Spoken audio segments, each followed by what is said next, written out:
All right, welcome everyone to the Fortified podcast, where today our guest is Ricardo Ruiz. Ricardo's a big part of this whole podcast, why it got started, and being able to help put it together so we could actually turn it into a real podcast instead of a discussion. Ricardo is a retired U.S. Army veteran, cybersecurity professional, entrepreneur, and mentor originally from, is it Juncos or Juncos? Juncos, yeah. Juncos, Yes, Puerto Rico. He was raised in a humble working-class family. Ricardo learned discipline and perseverance from an early age through the example of his hardworking parents. After joining the Army in the early 2000s, he served across multiple duty stations, including Iraq and Afghanistan, eventually retiring in 2018 after a distinguished military career focused heavily on leadership, mentorship, and developing soldiers. While serving, Ricardo earned 2 master's degrees, 11 IT certifications, and 4 PMI project management certifications. Following his retirement, he transitioned into high-level engineering and leadership roles supporting major defense contractors, including Mantech, General Dynamics, Raytheon, and Lockheed Martin. Today, he is the founder of Mission Project Cyber, LLC, and Tactical Claims AI, which is a platform dedicated to helping veterans better navigate the VA claims process through education and technology. He's also the co-producer of the Fortified podcast, where he shares conversations centered on resilience, leadership, entrepreneurship, and personal growth. So welcome, and thank you for doing this show today. Thank you, Dustin. Thank you. I've been kind of excited about this one. Yeah. For me to learn more about you, so that's going to be interesting for me and the listeners to find out your life story. So Wow. I think what I'd like to do is start from the beginning and tell us about where you were born and your family and all that good stuff. Yeah. So, Dustin, thank you for the introduction. I really appreciate that. So, born and raised in, like you mentioned, in Juncos, Puerto Rico. I was actually born in a place called Caguas, a very small regional hospital. My mom was in labor for like 12, 14 hours, as she mentioned to me a couple of times. Yes, Noemi Carrasquillo is my mom, and Nicomedes Ruiz is my father. My father is from Comerío, it's another place in the West Coast. My mom is from Gurabo and Juncos, more on the East Coast. They met very young, at a very young age, and then a year and a half after that, they had me. So, so what was life for me growing up in Puerto Rico? It was very simple, very peaceful, very stress-free, family-oriented, very conservative beliefs. And now, as an adult, I look back and I'm like, okay, I get my conservative views from my family, not just my father and my mother, but my grandfather, my great-grandfather, which they were very good roles in my life. I'm going to put a picture so you guys can see it. So this picture right here that you guys are seeing is from my 12th grade graduation. And the lady next to me is Paula Carrion, and my great-great-grandmother. And then the gentleman is my great-great-grandfather, Juan Gonzalez Carrion. Wow. They gave us, not just me, they gave us everything. People say because I am the oldest of the grandkids, they did have a little bit of preference with me, and I believe it. Yes, they did. So, So how many siblings? I have one brother. One brother. Gabriel. He is a general contractor in Philadelphia. He has a son, Julian, who is in 3rd grade, going to 4th grade now. And he's married to Kimberly. She works at Parkplex, I believe, Casino. She's one of the managers, the whole thing. So they're doing pretty good over there. So, yeah, very, very, very very good. That he left the island and went to Philadelphia and met Kimberly and started a new life over there. So super happy. Back to my upbringing, the life that I'm now more comfortable now. Yeah,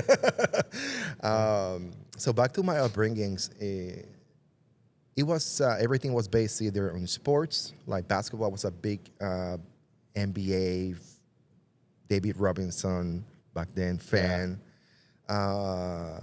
My parents were very heavy on me having good grades, so throughout my whole civilian school, first grade to 12th grade, I was very focused on school. I wasn't the best, but I was like an A, B, student. It was very interesting growing up, not being in the upper or medium class. We were in the very, very bottom of the spectrum when it comes to our finances. I mean, so many things happened when I was in Puerto Rico. So many things. I have lots of stories that either from just living in the island to the people that I met, along the way, the lessons that I learned by making mistakes or gambling. Don't gamble, Rick. I don't. So what you like to know? Tell us some of those stories from when you were young, being in the lower class in Puerto Rico. Yeah. What kind of stories or did you experience by that? So I will say that having friends with parents that have money to send them to school, or I remember I used to receive. My mom used to give me like 50 cents or maybe 75 cents Monday to Friday to go to school so I can have like a drink and something else. But that wasn't every day. So I used to save that money and kind of put it together. So on Fridays I can go to the pizzeria and get a slice of pizza. That was like my reward. Driving to school on the school bus, it was a project because, if your parents are not dropping you off, people know you're driving on the school bus. So it was humble, but at the same time, it prepared me to see life the way that I see it now. Did you recognize that when you were little, that you didn't have as much money as the other kids? It's like maybe sometimes kids don't really, they're just used to that life. They don't know anything different. Yeah, so when I was living through it, I wasn't too concerned. I knew about it. I knew about our financial situation. I knew that we were poor. Mm-hmm. Our house until my 6th grade, until we have a big Hurricane Hugo. I don't know if you guys know about that. So Hurricane Hugo destroyed Puerto Rico, and we used to live in a house that was probably a little bit larger than this ring. Just a little bit larger. Yes. I think it was 2 rooms, 1 room here, 1 room over there, living room, kitchen, and then on the bottom, you have a door to go outside, front door, outside, back door. There was a latrine.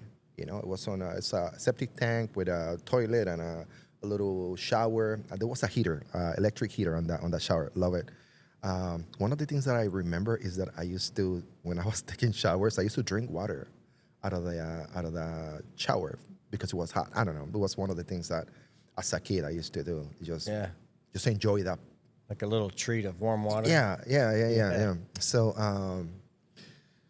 until that moment, until the hurricane, we live in those conditions, and then FEMA, of course, the hurricane destroyed the house. And FEMA, through the federal support that they provided to the island, my parents were able to get some money from that and build a bigger house. They're still living in the house. A good story is that during the Hurricane Hugo, we were in the house. We were my dad wanted to go through the storm in that house. And then he got to, I would say, 12 o'clock at midnight or 1 o'clock at midnight. It was dark. It was raining. It was crazy. That my parents took myself and my brother out of the house, and they took us to our great-grandfather's house. And then they were just desperate because they were like crying because they thought that we were dead because of the whole situation. Did your grandfather's house get destroyed too? Or No, they have a big house and further inside the island, or yes. He was big into moonshine. Back then, in Puerto Rico they call it pitorro, which is some type of liquor. It was illegal to sell, and that's how he make his wealth. Let's say he was a businessman, and we were fortunate, or at least my mom, her siblings are telling me that they were the first ones to have a phone in the neighborhood, and a TV, and also a radio. Back then on the that's big time 50s, yeah, that was big time. Yeah. So I was like, oh wow, I can't believe that, So I went a couple of years back to Puerto Rico, and then we've been losing family members left and right, due to age or illness or COVID, whatever the case. And then I was like, hey, we need to make a video. Let's get all together, let's start. And then we did it like three shots, It was very, very, very good that I did that, because now I have memories of people that are past that since then, that I can look back and say, oh, she was having such a great time. So, yeah. I think that's interesting. A lot of people don't have the history of their own family, and everything going digital now. I've got some old photos of when I was little, my little sister in the orange shag carpet or the green shag carpet. But now, if you don't have it printed, you don't have their phone, or, we're going to miss out on some good memories from old family members. So you close with your brother? We're close. We talk at least once a week. How far apart are you in age? So I think I am 5 years older than him. Okay. 5 years, yeah. And so was there ever a time you were thinking that I've got to do something with my life to make more money, or you wanted to change something from not being wealthy and being poor when you were a little kid, or did that ever even cross your mind? I think that the turning point in my life was having my daughter Jean. Once I have Jean, my priorities change. I did have William, but William is my stepson, and fatherhood didn't hit me 100%. I was like halfway there, but I wasn't there. Yeah. But once I have my daughter, my wife is looking at me for resources, and she's looking at me for answers to difficult situations and what we're gonna do. And so I went to the recruiting station in Caguas, and I met this recruiter, and he told me, hey, let's go. Yeah, if you have no issues with drugs or nothing like that, you're a pretty healthy guy, you don't have to lose too much weight to join the military. Let's take a test. And I failed miserable because Failed the test? Yeah, it was in English. Oh. So I didn't. I spoke. And I have some stories. We're gonna talk about. We're gonna talk about that in a minute. It was crazy. So I failed the test, and he told me, "Hey, there's nothing I can do for you. You weren't able to get you with a waiver." So I was like 0. How old were you then? I was 22, I think. 22. Yeah, 22. Okay.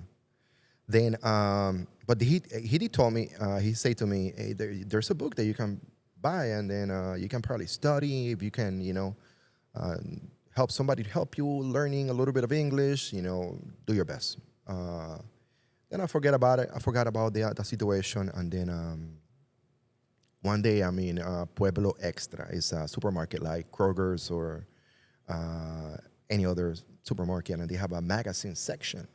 In the magazine section, as I'm looking at cars, some skateboards, I saw the ASVAB book, which is the aptitude test to join any military branch. And then I saw it was $20. And then I was like, $20, damn.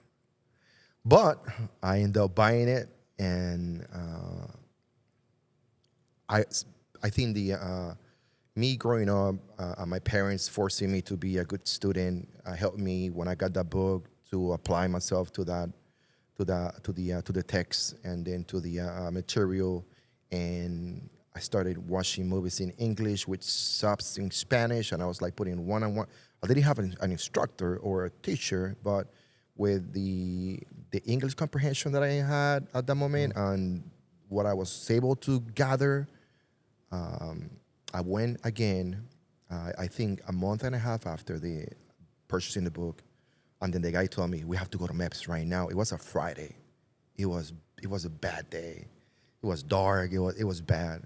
And then I took the test. They had the test in a computer. So I went over there, took the test, boom, boom, boom, boom. Before I know it, he's looking at me, he's smiling. There's people speaking English to me. I got no idea what they're saying. But they say you can choose whatever job, because it was in the army. You can choose any MOS that you want. You know, you biz the test. You got like 125 score. And I was like, still like, I wasn't comprehending what they were saying to me. Before I knew it, I was in the physician room, and they're telling me, drop your pants, cough, bend over. February 23rd, you're shipping to Fort Jackson. I was like, where do I sign? You know? So it was a very abstract experience, and it happened so fast. I don't remember signing papers. I don't remember nothing because they were speaking English. I think it got blurred into my mind. No thought process of you're going to leave your wife, kids. Now you got to go to Fort Jackson. And then I chose my first job in the Army was finance specialist. I'm like, what is this? You know, why not like infantry or mechanic or some of the things that I used to do? Yeah. When I was in Puerto Rico, most of my adult life, I worked at a Gulf gas station. And then, when you work in this type of environments, you deal with a lot of different people from all backgrounds. Sure. And there were so much drugs around, so much hustle and gangs, and I was like in the middle. I'm just the guy at the gas station. So I was like, God damn it. So I say that I'm lucky that I made it through it because you never know. Didn't go down the other path of drugs and crime to survive, have a better life. Yeah. Wow. It was a crazy experience. Just have that. So 22 enlisted, boot camp, all that good fun stuff. That was my favorite part of the military's boot camp. But so started in finance. Did you stay in finance the whole time, or did it shift into another job? Yes, I have 3 different jobs when I was in the military. So first I went to Fort Jackson. Fort Jackson was very good. Basic training. Let's get to the basic training. Yeah. So First Sergeant Fraser. Wow, First Sergeant Fraser. Short guy, tough. I have 2 drill sergeants. I can't recall their names, but I know the first sergeant's name. We went to the range, and then I'm still going through with everybody. There were 50-some people in my platoon in basic training, and during the range week, they put me in a foxhole, of course, to shoot, and then shooting at targets. And then I see one of my drill sergeants screaming at me. I don't know. She was probably saying, "Hey, why are you not shooting on the target?" She's probably messing with me. Yeah. But when I saw her talking to me, I started walking towards her, and then I was using what we call muscle awareness, right? But even though I have my rifle pointing up, there's people on the foxholes. So if I get to point the rifle down, they have the authority to shoot me because they can and kill me because I was threatening their life. I was a threat to them. So she starts screaming and running to me, and then as she started running to me, I started running to her. And the whole thing was like, I don't know what she was saying to me. I was like, and then I was smiling, having fun. Jesus Christ. So they deemed me a safety risk during basic training. And then they assigned me a different a different battle buddy. I used to be a battle buddy with PFC Bullard.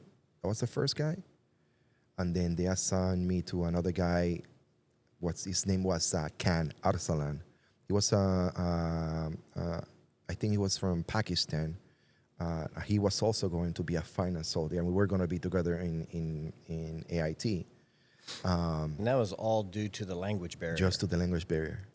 Wow. You know, people don't think about that, but, you know, one wrong split second because you didn't understand what someone said could get you killed. Easy. Yeah. Fast. Yeah. Wow.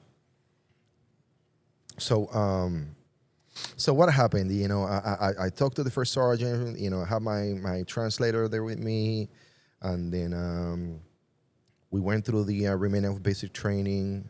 I ended up scoring very high on the marksmanship on the M16 range, 40 out of 40, and then I used to be a very fast guy, so maxed my PT test. So got 300 on my PT test, and then at the end of the basic training, I was a private E1.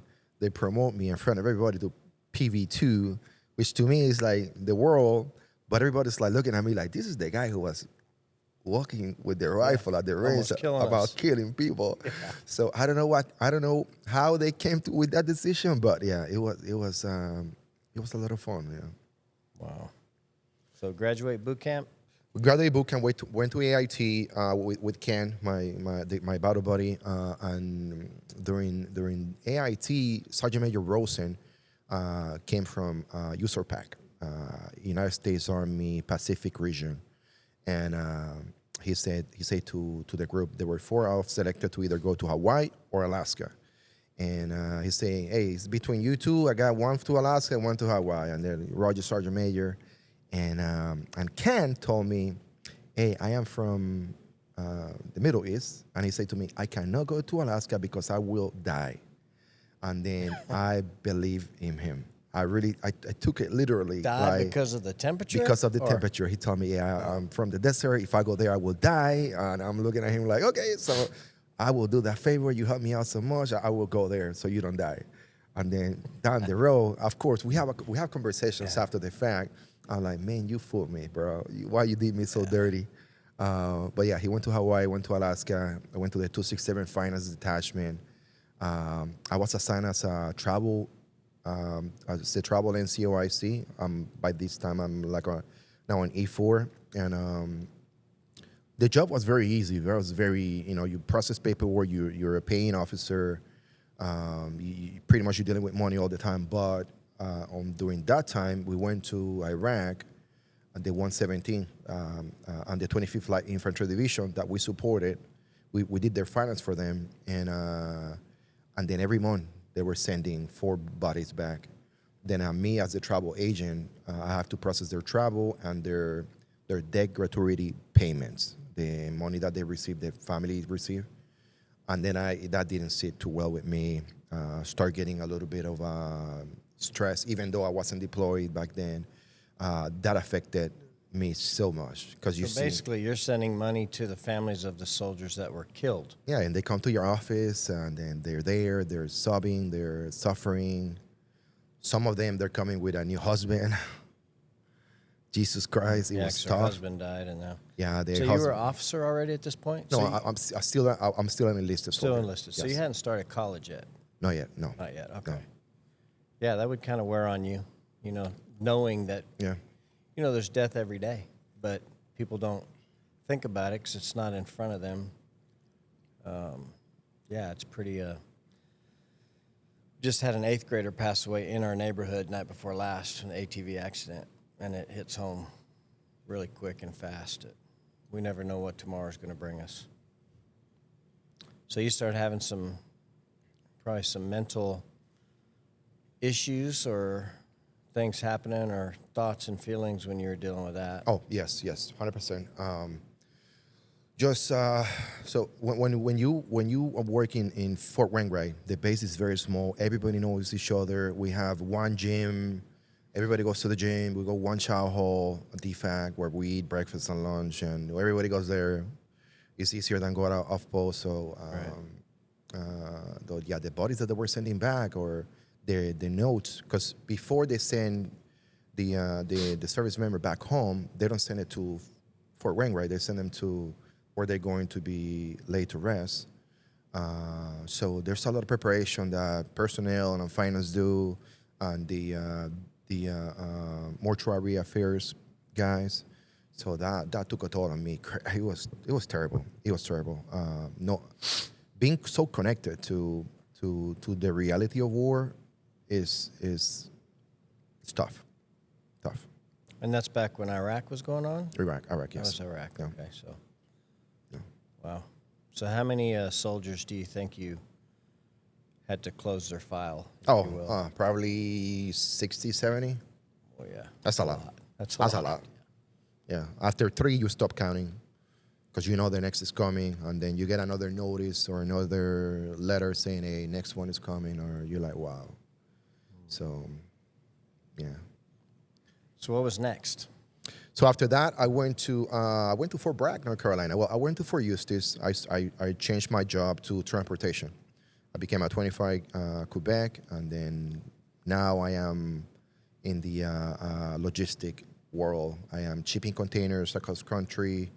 I'm shipping. I'm loading boats with cranes. We are driving heavy equipment, trucks, hats. Then we deployed to Iraq with the Forter ICTC, which was inland cargo transfer company. Wow, and yeah, so yes, that was tough. Going to Iraq, now by this time I am an NCO, an non-commissioned officer, and then I have 11 guys assigned to me, so now I have to look for their safety and the welfare, not just to them, but their family members as well. Right. And I need to make sure that they go downrange and they come back.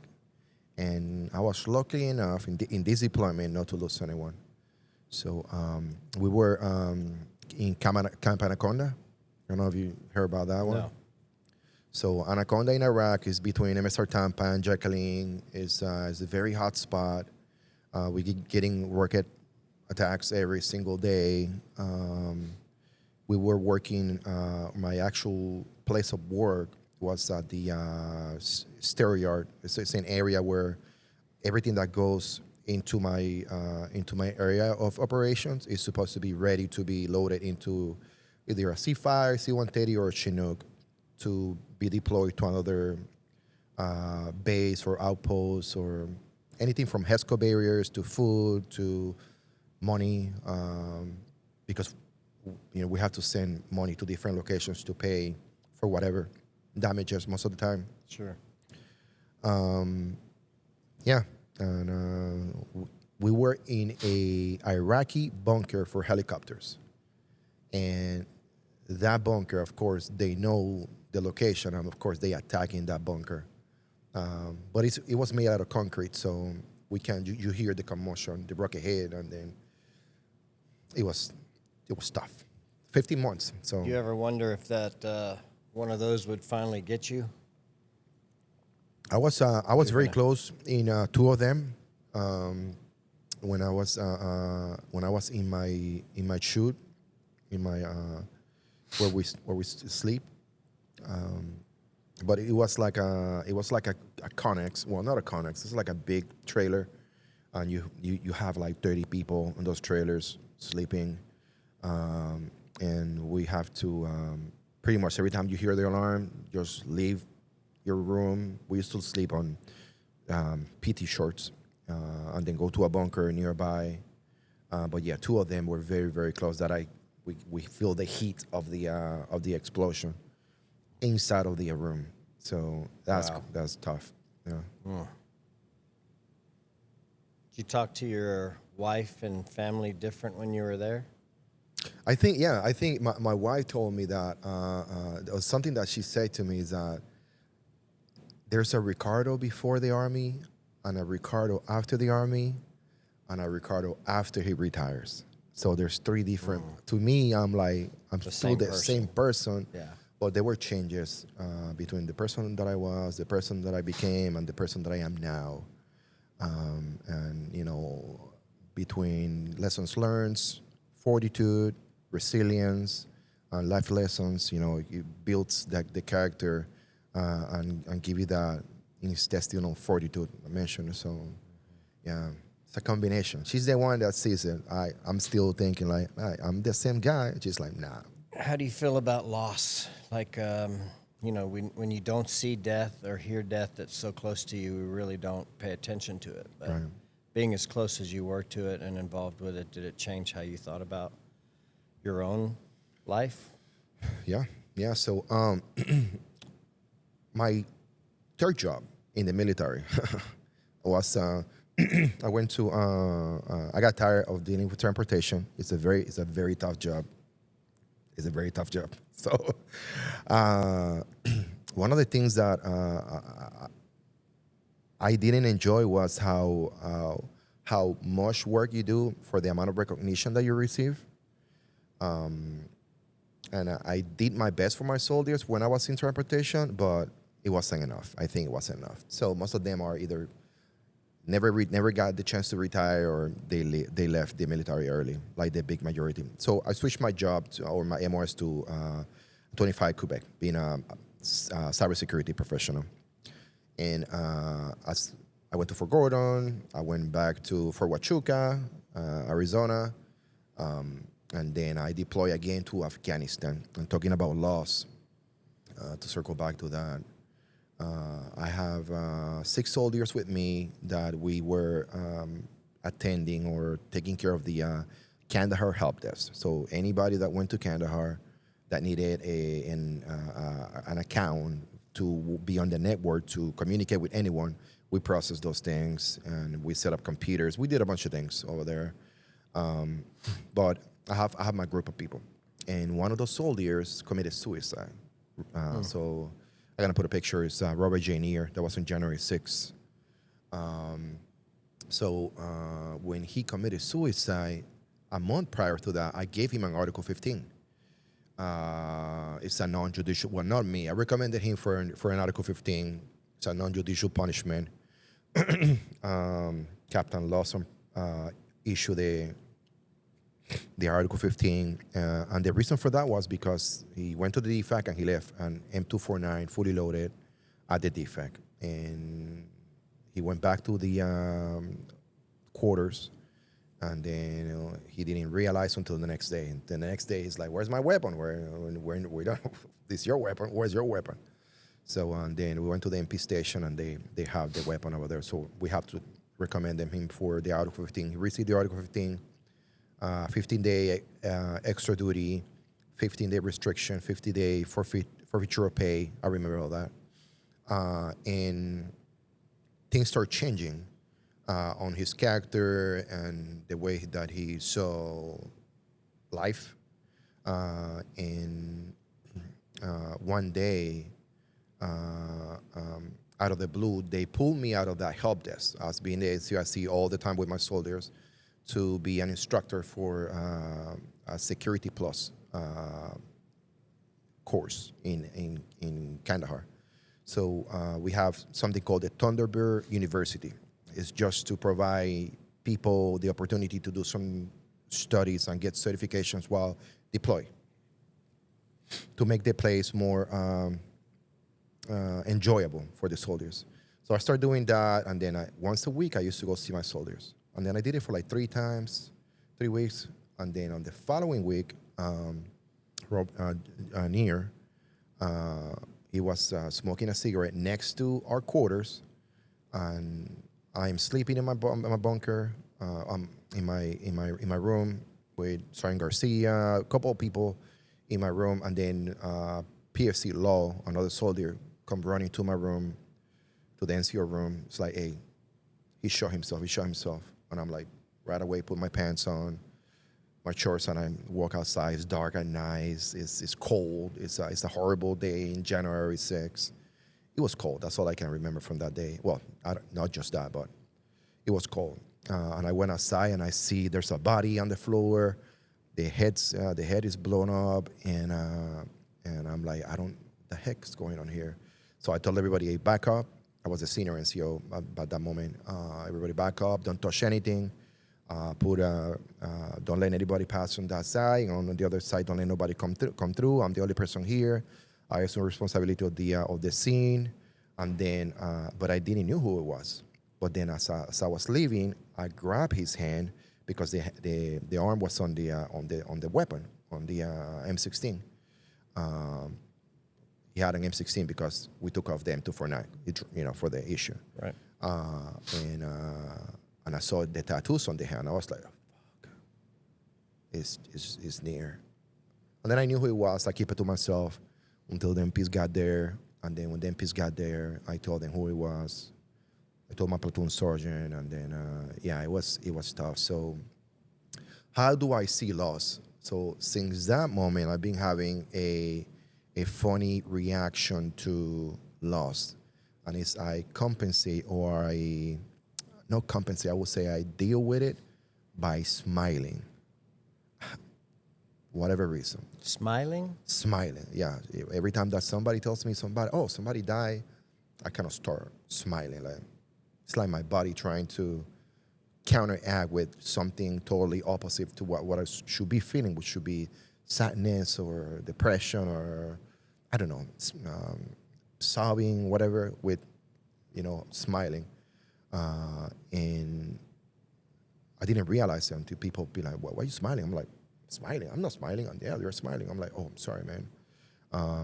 In situations that happen after the fact. Until the other day when I was at the office, we have I have a coworker that died out of colon cancer. I have I messaged with him on Friday, and sent him a message. Hey, everything good? Yeah, everything is good. I'm having a rough weekend. That's the answer I got.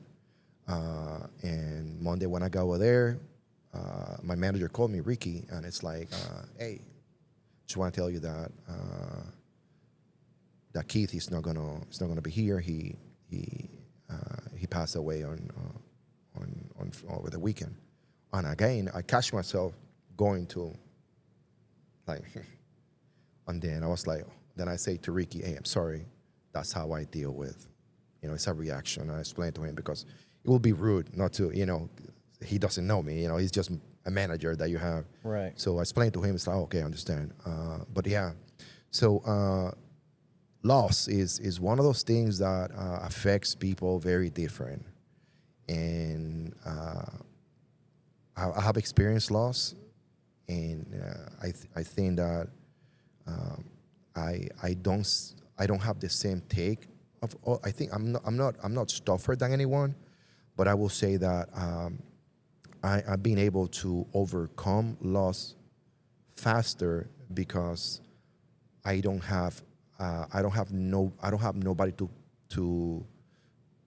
fail. I don't have like a fail safe. Of course, you got your savings and you got your things, but if everything goes bad with me, there's nobody who's gonna pick it up and take the reins. So yeah. So completely understand that. Yeah, and it's like the death and grief is so strong. I think a lot of people instantly think, I can't go on either. But they do.